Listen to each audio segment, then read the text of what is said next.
going back and reviewing, watching the game from Saturday,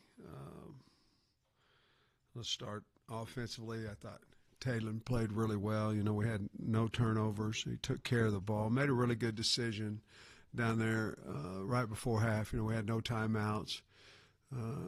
There was a potential he could run it in there, but we had no timeouts. If he didn't make it, linebacker was coming on him, coming to tackle him a little bit. He made a good decision to throw that one. I thought our offensive line, you know, the 2 sacks were not on the offensive line. We had a mental error in the backfield on the first one. The second one we protected well. It was more of a coverage sack there. And it was really, really nice to end with 2 scores in a 4-minute span right before half, and then come out and have 2 3-and-outs defensively and score both times there. So I was pleased there offensively with all the different guys catching the ball, and then defensively we have to have more production out of our linebackers. We need to play better there. We need to play better on the D-line. We didn't have the production that we need there after the first drive. I thought our secondary settled in, and you know, we had 6 missed assignments there early in the first drive, and then we cut a tight end loose in the second drive, and that was from the linebacker position as well. So we've got to get those things cleaned up, which they did during the game, but I thought our special teams played extremely well. No penalties in that group, which is hard to do any game, let alone the first game. So we did some things good with limiting penalties, and certainly threw and caught the ball and protected well. We've got a lot of work to do, which is good to win and have a lot of work to do as well. You know, a lot of times you'll improve from week 1 to 2. It's good that we can improve on a win. Playing Arkansas State, very talented, a lot of speed, very talented quarterback, guy that, you know, he maybe could have been sacked Saturday 4, 5 times, never got sacked and got out of it. And it wasn't just one guy he made miss, it was several, and then he'd make a play off of that. So Rayner, he's a really good quarterback. They've got speed. They like to get the ball on the edge, whether it be throwing, running. They have a little option package in there as well, and have a lot of speed with Rucker, and he's a really good player. And I like their wideouts. I like their tight ends, both of them. So they're explosive, got a good running back. They're explosive on offense. Obviously, they've won several games over their last 8 or 9 games. I think they've won 6 or 7, 6 of them or something like that. Defensively, multiple, play very hard. Their interior guys do a really good job of pushing the pocket. We've got to be aware of that. They have some nice schematics that they threw in.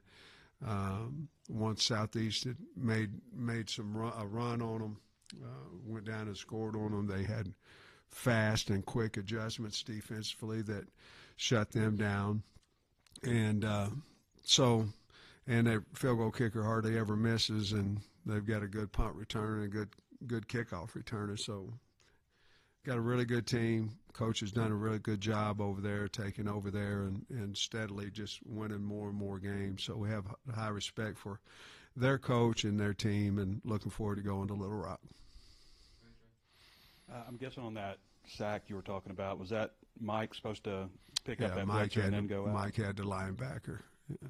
What do you think about the work you did with at right guard, right tackle? Marion worked at left guard just a little bit when Fernando went out also. What did you think about the mix-ups that y'all had over there? I liked it, except, you know, we had a couple of MAs out there on pass protection when we made that move, and that can't happen. Other than that, I think we started who we should have started, but we also needed to get those reps in there. But we can't have mental errors. It'll kill us, and that's what happened when we made that change a couple of times, and it was both in pass protection with the blitz coming off the edge. Since Arkansas State has Bush Jones back and everything, I assume you guys put a little bit of work in maybe the spring or in fall camp, looking at them. How much, I guess, has maybe changed from what you saw with game one versus what y'all put in, and how much work did you put in? We've in different segments of practice, we've worked on them for about 5 days in different segments. Not the complete entire practice, but we certainly know it's a big game, and we want to be ready for it, and felt like we needed to do that. Similarities are very strong. They have changed a little bit or added a little bit, but from what we thought we would see from film study, obviously they've got some new people coaching. There's a lot of similarities in what we thought we were going to see. I know it was limited snaps, but the freshman defensive tackles, did you see anything from them that you liked? Both of them, yeah. Kevin Otis and Vaughn. I like both of them. It was limited action, but hell, Vaughn had 2 tackles, and KO had one, and so I think we've got to continue to develop those guys. I know your question was about the 2 young guys, but I thought Caleb Wooden played a really good game. I think he's earned more snaps, and I thought Smalls did the same, and that's not a bad thing. That's a good thing. That's not somebody had to play. Nobody has to play bad for someone to play good. You know what I mean? And but yeah, I think we've got to continue to work Otis and Vaughn more and more, especially with Okie being out here, to see if we can't get them in the rotation when the game matters. Shakur obviously did some, the strip sack, the recovery, things that really stood out. I'm curious. You mentioned Caleb. What was he able to do that maybe caught your eye? He's a veteran. He's played some ball, and he plays extremely hard. And he seems to be, in other words, it's like anything, consistency, playing hard, effort will make you trust somebody. And he did that before this game, but he's in the right spots. He plays extremely hard, and he'll hit you. He can tackle in the open field. And those are things that we saw Saturday. Entering this week, you kind of joked about it on Saturday. It's not really a rivalry. You haven't played each other, but an in-state foe. Both programs have so much history. I mean, is it a weird week kind of as you enter this, just with the emotions involved? Well, I think certainly we're the ones with the pressure on us. I wouldn't think that they would have it. That's the reason. I'm assuming it's the first time we've ever played, because most of the time it would be our decision whether to play that game or not, So certainly we have high respect for their program. I don't think there's a ton of Arkansas kids, to be totally honest, on their team nor on ours, So I think the rivalry goes from it's the first game and it's the fans, and it is. But we certainly understand the importance of the game. And it's closer to Jonesboro to Little Rock is than we are. And so I hope that it's packed and that it's exciting and it's the state playing each other. I think we've only played another in-state rivalry or another in-state team maybe 3 times. It hadn't, maybe 1934 I think we played, but and 43 maybe. But I think those have all been since I've been the head coach. But certainly Arkansas State's a different story, and certainly a lot better football team than, with all due respect, than the other guys we played in the state. So I'm excited about it. I'm excited to get this game as it being the first time we've ever played, and I'm glad I'm going to be part of the history of that. So another Little Rock question. What would you see as maybe any advantages of playing there, and then maybe the challenges of having to go to Little Rock and play a game? And then part two, there's no other game scheduled in Little Rock. Do you see a scenario where it comes back up again? I don't know that there's any advantage for us, in all honesty, to go to Little Rock and play Arkansas State. It's closer for them. It's like when we used to go over there and play Mississippi State. It's closer for them. I just don't know that there's going to be 20, 30,000 people less, but from what I understand, it hadn't been packed since I've been a head coach, and hopefully this one is, and it's as loud as Peyton Manning says it is over there. We sure would like that to be the case, but future-wise, I don't really have a lot of say-so in that. The game's been over there. History, I still think history of the power of the Hogs in our state is a bunch of it is because we would take the team over to Little Rock, and there were certainly different times then, less hotels, less television, where the Hogs could go over there and people could drive up and see the Hogs play and turn around and go home. Obviously, it didn't work out so much, driving from Northwest Arkansas over there, but they could still do it.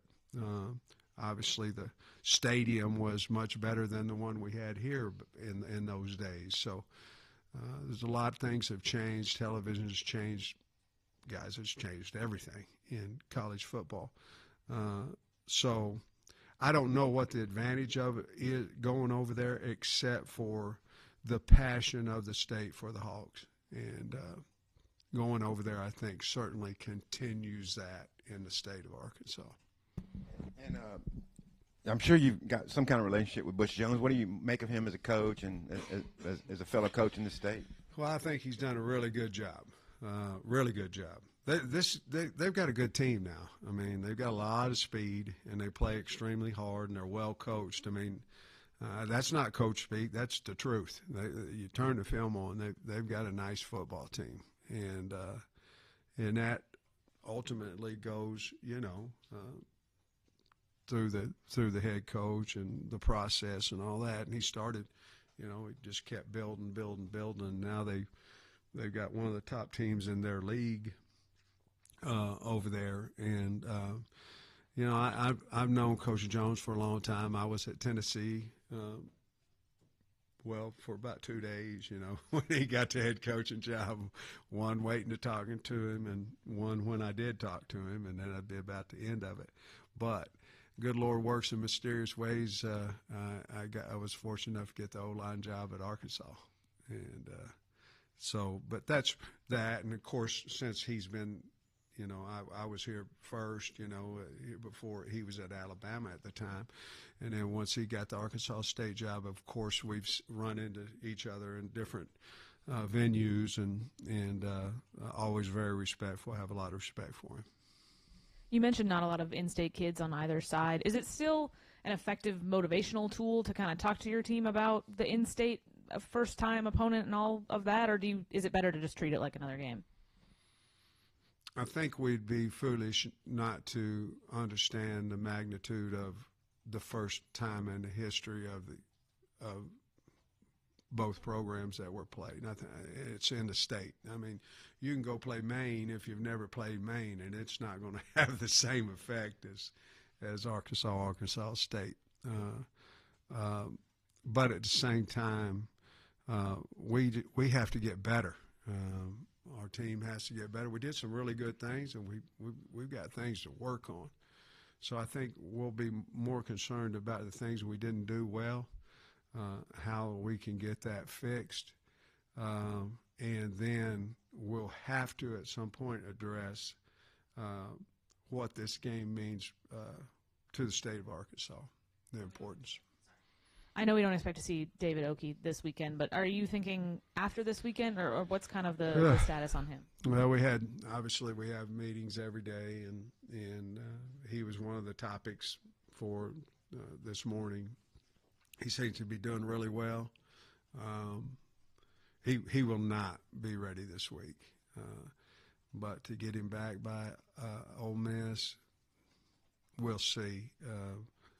But I think there's a possibility. Now, what that is, I don't know, but I think there's more of a possibility that may happen than what I maybe thought last week. And kind of follow up on that with Antonio Jordan. I think he had the high ankle. Yeah. What's his status? I think Antonio's going to be, 3 weeks probably from now. It was a non-physical. I mean, foot caught in the ground, and he was trying to catch a ball, but it was a serious high ankle sprain. Those are usually about a 4-week recovery especially at that position. You might can get back a little earlier as an offensive lineman or something like that, but at that position. So I'm still going to tell you probably 3 weeks from today. And I think after the game you may have said something about Taylor, how you just want him to play football when it comes to decisions to run and, when to take hits and everything. Is there a balancing act there of like, hey, you don't want him to take too many hits, stay healthy, after what y'all saw happen last year? The last year's deal was a fluke. The guy was tripping, or however you want to say it, and hit him low. We want him to be smart. We're trying not to get him to run over people, but we also are on a program where we're really encouraging running out of bounds either.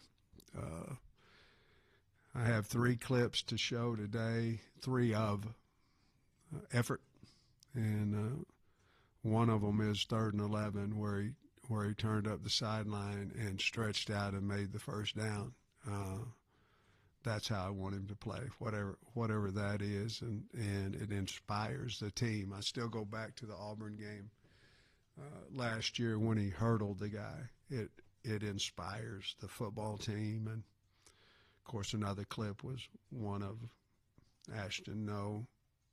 That was incredible, man. I mean, it really was incredible. And then on defense, we had when we got into our 3rd down package, and we had the sack on there. But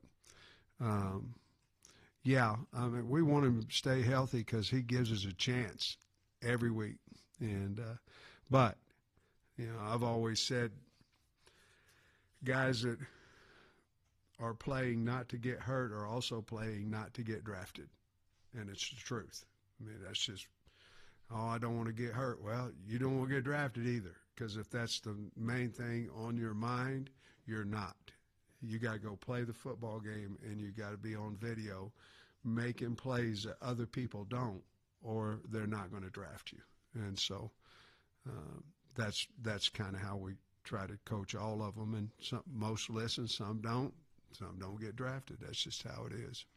You said you overlapped with Butch Jones for a couple of days at Tennessee and had to talk with him. Did you talk to him about staying there? Or did you kind of already know you got the opportunity at Arkansas, or what was that conversation like? Well, he had a really good offensive line coach at Cincinnati, and so I had figured that he would keep him and or invite him, whatever the word is, and I had 2 meetings set up the next day. Coach Bielema was flying in to talk to me and Jim Chaney, and I had ironically, Tommy Tupperville had gone to Cincinnati, and I had an interview with Coach. After that, I had a meeting with Brett the next day in the morning, and then headed to Cincinnati that evening to interview for that job. And then Coach Bielema hired me, 2 or 3 days after that. This week, the depth chart for the right side of the offensive line stayed the same. How does Kobe's bright day on Saturday kind of change your take to the open competition on the right side? And I still think we've got to prepare, like we did.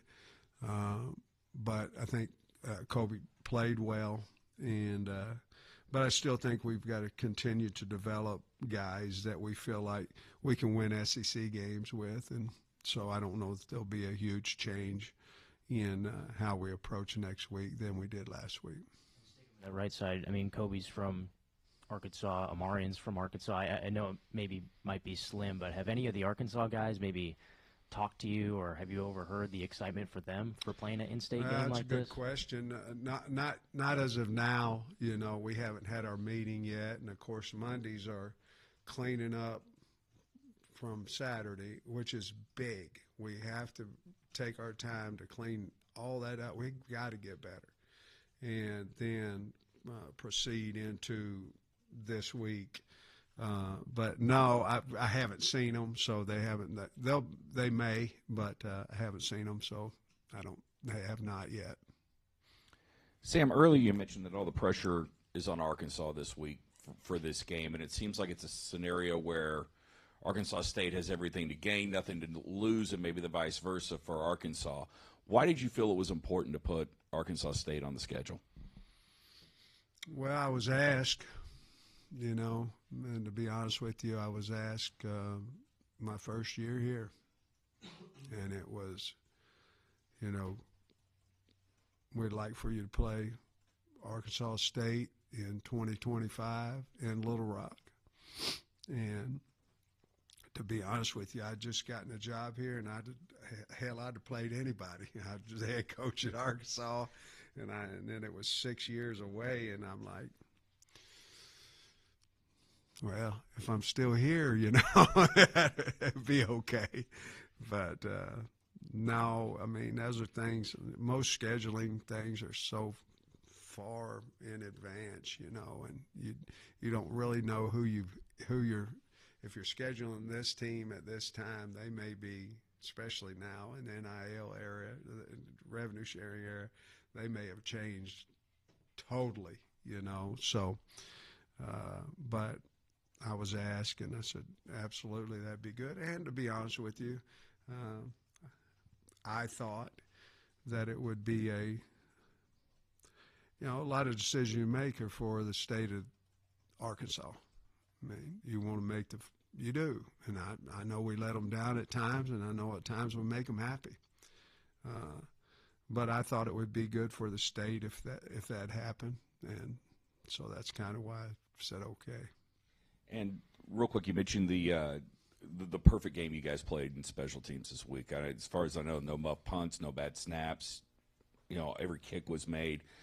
What do you contribute to just playing that kind of game, and how much it seems like you guys have improved overall in that area? I think, you know, first of all, I think, you know, having Scott with me for now going on 6 years, that matters. The ones that do return are retaining the verbiage, you know, the expectations. But I also want to say this, you can have the greatest guys on there that can cover a kick. You can have the greatest protection on field goal. You can have the greatest protection on punt. But if you don't have a punter, a kicker, and a returner, you don't have great special teams. You just don't. And Scott is really good about evaluating kickers and punters. He just is. You know, he's got two of them starting in the NFL right now from here. And, you know, Scott Starsick did a wonderful job as a true freshman out there. Devin Bell is really good at punting. We've got can cover, you know, and Scott went out and got Shanks. Now, he also is a good receiver, but he's also a really good punt returner. So I think those things have helped, and I think Scott deserves a lot of credit for going out and finding the guys that can change special teams, and seem to hit on the guys that he wants. You mentioned earlier more production from the defensive line. What specifically do you want to, like, is it interior, on the edge, overall? Just what do you want to see this week maybe improve? Well, we just didn't have any production.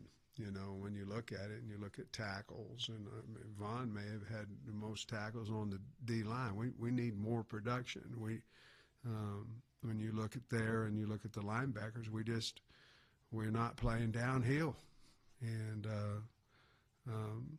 you know, we've got to do some things.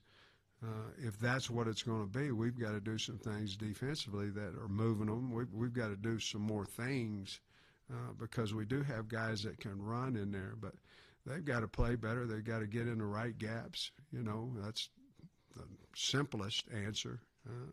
Be where you're supposed to be. But you know, we saw some flashes, but flashes aren't enough. And so we've got to be physical. We've got to knock people back. Some things that, and their line was big now. I'll give them credit there, but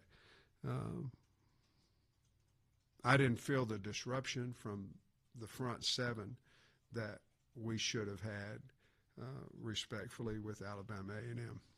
And with Rayner, his escapability, what's the biggest Crazy. emphasis in practice to make sure those could be sacks do turn into sacks? Well, we got to get him on the ground. I mean, you know, every time you get back there, you know, you want to knock hell out of the guy. You know what I mean? This one right here, if you do that, he's gonna make you miss. Now you've got to open field tackle the guy in the pocket. I mean, that's what you have to do, because he's proved that it's not just one guy missed him. Now they had 2 or 3 times when he made 2 or 3 guys miss in the pocket, and so our biggest thing is if we can get back there, we got to get him on the ground. And that's the, you know, the knockout shot, or the, you know, all that kind of stuff that you have when you have a quarterback. You know, you have a flamingo lawn art, you know, back there just standing there. You can knock that guy out, but this ain't the guy. We got to figure out how to get him down on the ground. Rohan Jones started. I think he came out after the first play, but I don't know if you told me 10 guys were going to catch a pass and one wasn't him. You'd say one of them? Yeah. Yeah, me too, to be perfectly honest with you. To his credit, you know, we did have specific throws for him to be the first read, and for whatever reason didn't work out. But for him, he played extremely hard, did a good job blocking as well. You know, a lot of times you're new, you're coming from another school, you're out here, and all I want to do is catch balls, you know, and if I don't, I'm going to go to the pouting section, wherever that is. He did not do that, and he played extremely hard through. Trey, we think he's really a big-time offensive weapon, and I'm with you.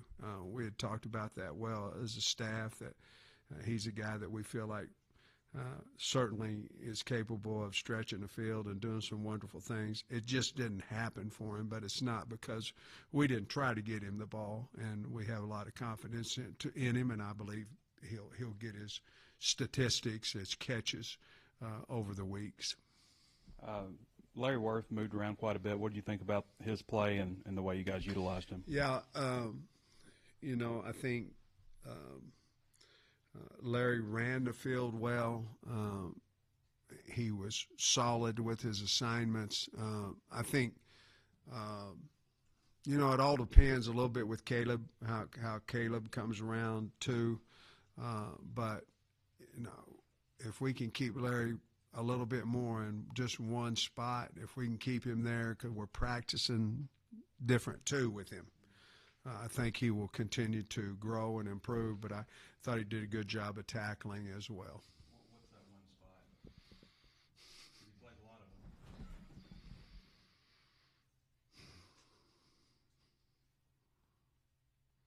them. Well, he's probably the middle safety. He's probably not the boundaries. He's probably the middle safety.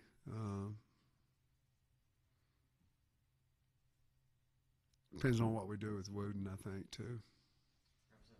Yeah, Labor Day weekend gives you a chance to get your eye maybe on a few other games, like including Notre Dame. I'm wondering if you saw anything from some of your upcoming opponents over the weekend that stood out to you.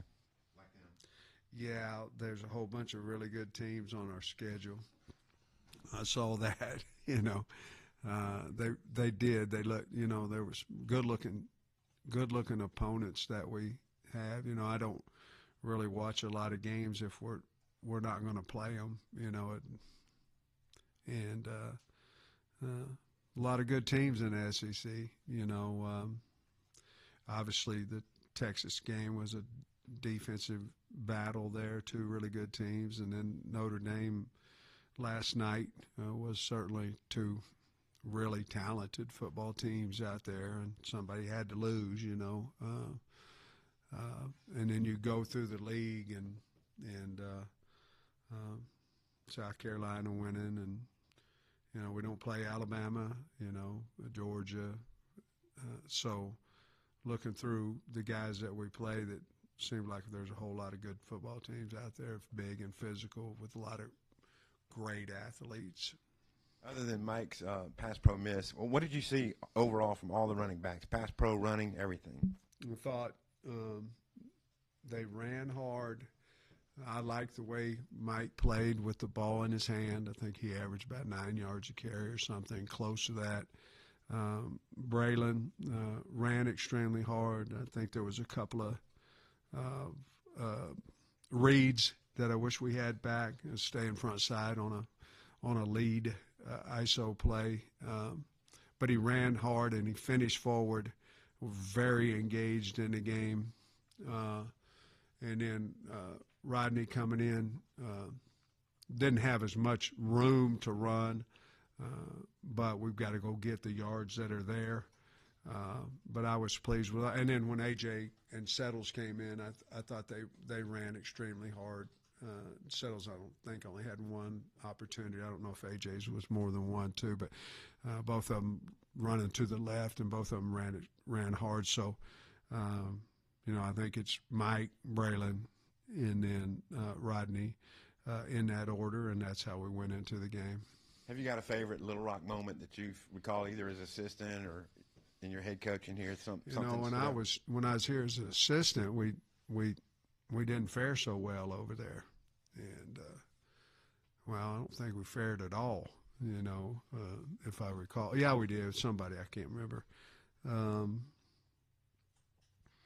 No, I think I forget who we played. It was our bye week, and it was in 21. I forget who it was over there. Was it UAPB the first time? And I think we were up. I don't know. We were up in the plan because it was our bye week, and we wanted to stay healthy going into the bye and all that. And we were up at half, and we were able to do that. It was a little bit of a nightmare in special teams, but we played really well over there in that first half. And then, of course, last year we did too. But we didn't have a lot of fond memories when I was assistant here. I don't know that I'm not positive we won over there. All right. Thank you, guys.